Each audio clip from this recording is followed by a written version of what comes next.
Hello friends, welcome to easy home cooking recipes. मैं अर्चना आज आपके साथ ढेर सारी सब्जियों से बनने वाली ये वेजिटेबल कोरमा की रेसिपी शेयर कर रही हूँ। ये रेसिपी बहुत ही ज़्यादा टेस्टी है, बहुत आसानी से बन जाती है और साथ ही इसकी ग्रेवी बिल्कुल डिफरेंट तरीके से बनाई जाती है। तो चलिए शुरू करते हैं बहुत ही ज़्यादा हेल्दी और टेस्टी वेजिटेबल कोरमा की रेसिपी। कोरमा की ग्रेवी बनाने के लिए सबसे पहले हम एक पेस्ट बनाकर तैयार करेंगे। उसके लिए हमने यहाँ पे मिक्सी का एक जार लिया है। इसमें हम डालेंगे नारियल। तो फ्रेंड्स, मेरे पास यहाँ पे डेसिकेटेड कोकोनट है, तो मैंने 4 टेबलस्पून डेसिकेटेड कोकोनट लिया है। आप यहाँ पे नारियल को कद्दूकस करके भी डाल सकते हैं या कच्चा या सूखा नारियल, कोई भी नारियल आप यूज़ कर सकते हैं। साथ ही हम इसमें डालेंगे खसखस या पॉपी सीड्स। 1 टेबलस्पून मैंने लिया है, आप इसे पानी में भिगोकर भी डाल सकते हैं। और लगभग 10 से 12 काजू है, इसे भी हम इसमें डालेंगे। और इनके साथ ही मैंने 3/4 टीस्पून सौंफ लिया है। सबको हम इसमें डालेंगे, थोड़ा सा इसमें पानी डालेंगे और इन सबको पीसकर एक स्मूथ इसका पेस्ट बनाकर तैयार कर लेंगे।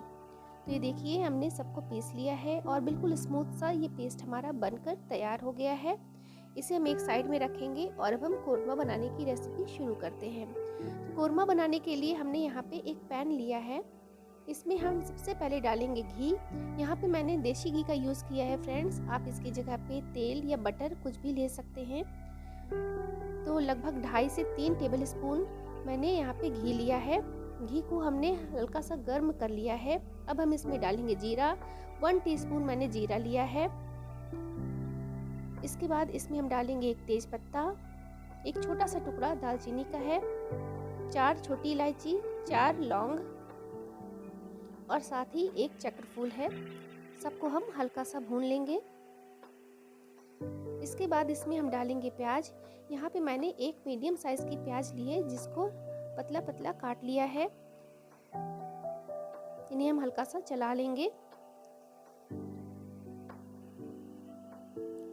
इसके साथ ही यहाँ पे हम डालेंगे अदरक लहसुन का पेस्ट। ये मैंने एक छोटा चम्मच लिया है, इसे इसमें डाल देंगे। और 2 हरी मिर्च लिया है फ्रेंड्स। मिर्च आप अपने स्वाद के अनुसार कम या ज़्यादा कर सकते हैं, इसे भी इसमें डाल देंगे और सबको हम हल्का सा भून लेंगे। हमें प्याज का कलर बहुत ज़्यादा डार्क नहीं करना है, बस हल्का सा पिंक कलर होने तक ही हम इसे भूनेंगे। तो ये देखिए फ्रेंड्स, थोड़ी देर हो गई है और प्याज का कलर अब चेंज होना शुरू हो गया है। अब इस समय हम इसमें कुछ मसाले डालेंगे। यहाँ पे मैंने 1.5 टीस्पून धनिया पाउडर लिया है, 1/2 टीस्पून भुने हुए जीरे का पाउडर है, 1 टीस्पून कश्मीरी लाल मिर्च पाउडर और 1/2 टीस्पून हल्दी पाउडर है। साथ ही मैंने यहाँ पे 1 टीस्पून गरम मसाला भी लिया है और इसे भी हम इसमें डाल देंगे। सभी मसालों को हम मिक्स करेंगे और इस तरह से चलाते हुए इन्हें हम हल्का सा भून भी लेंगे। तो ये देखिए फ्रेंड्स, मसालों को हमने हल्का सा भून लिया है। अब इसके बाद इस पे हम टमाटर डालेंगे। यहाँ पे मैंने 2 मीडियम साइज़ के टमाटर लिए हैं, जिनको पीस लिया है और टमाटर के इस पेस्ट को हम इस पे डाल देंगे, मिला देंगे सबके साथ में।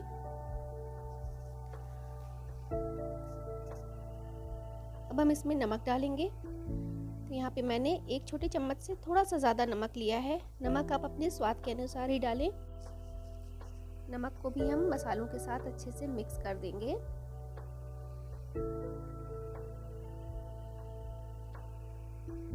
इसके बाद इसे हम ढक्कन लगाकर ढकेंगे और ढककर बिल्कुल धीमी आंच पे लगभग 2 मिनट के लिए पका लेंगे। तो लगभग 2 मिनट हो गए हैं। ढक्कन खोलकर हम चेक कर लेते हैं।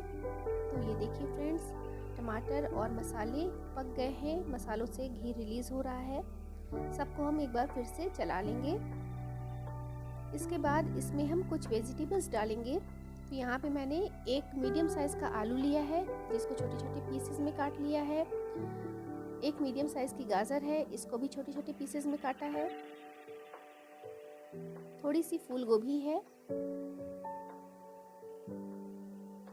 5-6 बीन्स लिया था मैंने और बीन्स को भी छोटे छोटे पीसेस में काट लिया है।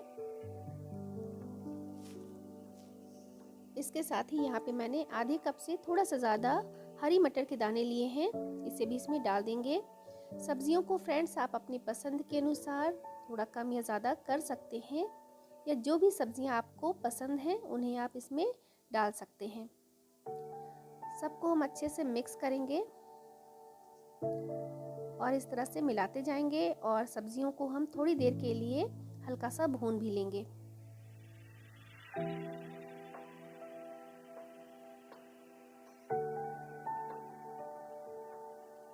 तो ये देखिए फ्रेंड्स, लगभग 2 मिनट हो गए हैं और सब्जियों को हमने हल्का सा भून भी लिया है।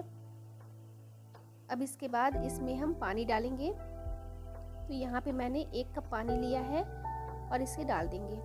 पानी की मात्रा भी आप अपने पसंद के अनुसार, जैसी ग्रेवी आप पसंद करते हो, गाढ़ी या पतली, थोड़ा कम या ज़्यादा कर सकते हैं। अब हम फिर से ढक्कन लगाएंगे और मीडियम फ्लेम पे ढककर इसे लगभग 4 से 5 मिनट के लिए पकाएंगे। तो लगभग 5 मिनट हो गए हैं, हम ढक्कन खोलकर फिर से चेक कर लेते हैं। चला लेंगे सबको और ये देखिए हमारी सब्जियां सॉफ्ट हो गई हैं, सब्जियां हमारी पक गई हैं। इसके बाद इसमें हम नारियल का पेस्ट डालेंगे जो हमने पहले बनाकर रखा था। सारे पेस्ट को हम इसमें डाल देंगे और मिला देंगे।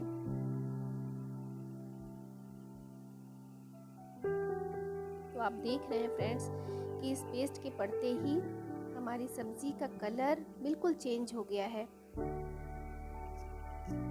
इसे हम मिक्स करेंगे और ये देखिए सब्जी में हमारे फिर से उबाल आने लगा है। अब हम इसे एक बार फिर से ढक देंगे और मीडियम से लो फ्लेम के बीच में लगभग 2 मिनट के लिए फिर से पकने देंगे।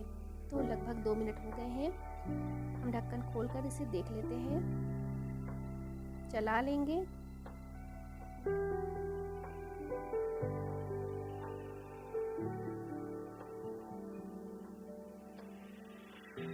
बस हमारा वेजिटेबल कुरमा बनकर लगभग तैयार है। लास्ट में हम इसमें डालेंगे कसूरी मेथी। यहाँ पे मैंने ½ टी स्पून कसूरी मेथी लिया है जिसको रोस्ट कर लिया है।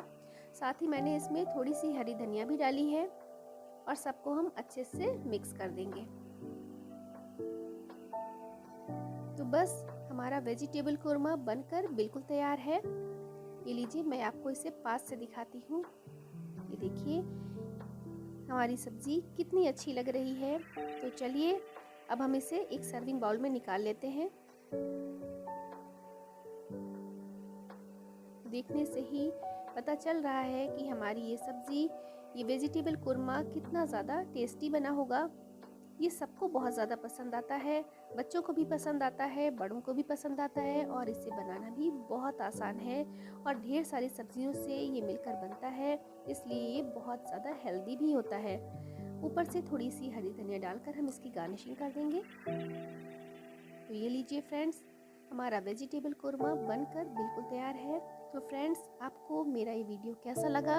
अगर आपको मेरी ये रेसिपी पसंद आई है तो प्लीज़ एक लाइक कर दीजिए। मेरे चैनल को अगर अभी तक आपने सब्सक्राइब नहीं किया है तो प्लीज़ सब्सक्राइब भी कर लीजिए और नोटिफिकेशन आइकन को भी प्रेस कर दीजिए, जिससे आपको आगे आने वाली मेरी सारी वीडियोस के लिंक भी मिलते रहेंगे। And thank you for watching friends.